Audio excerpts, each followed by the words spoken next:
Sexualidade e Espiritismo, com Jean Paul. Oi, galera! Sou o Jean Paul, criador do perfil Um Gay Espírita nas redes sociais, e esse é o Sexualidade e Espiritismo.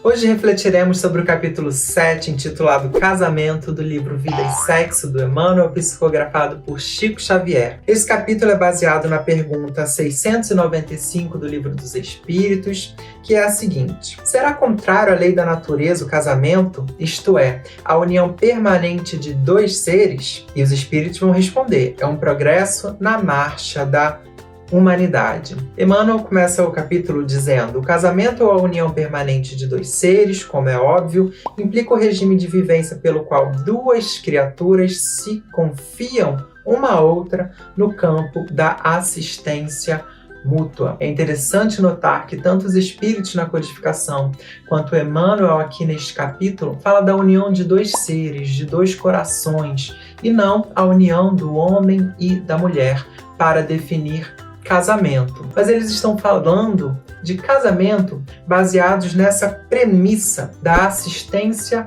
mútua, o casamento real, em que dois seres se unem psiquicamente com os mesmos ideais, com os mesmos objetivos, para tornarem a vida mais fácil e mais feliz, onde haja um apoio, um auxílio, uma assistência mútua entre esses dois seres. E é o que Emmanuel vai dizer mais à frente. Indiscutivelmente, nos planos superiores, o liame entre dois seres é espontâneo, composto em vínculos de afinidade inelutável, ou seja, realmente o amor, a afinidade, a simpatia entre esses dois seres que determina essa união, esse casamento. Na Terra do futuro, as ligações afetivas obedecerão a idêntico princípio e, por antecipação, milhares de criaturas já desfrutam no próprio estágio da encarnação dessas uniões ideais em que se jungem psiquicamente uma à outra, sem necessidade da permuta sexual mais profundamente considerada, a fim de se apoiarem mutuamente na formação de obras preciosas na esfera do espírito. E Emmanuel continua dizendo aqui nesse capítulo que ainda na Terra as uniões, de modo geral, não estão baseadas nesse princípio da ligação psicológica e da assistência mútua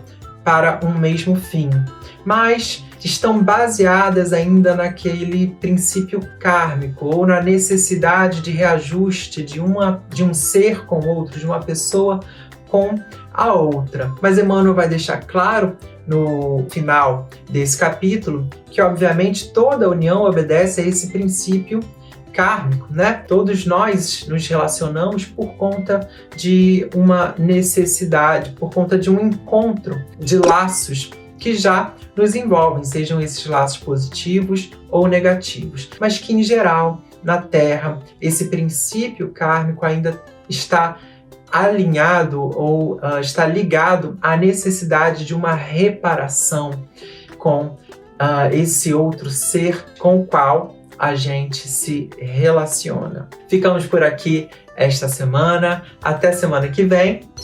Beijos de glitter.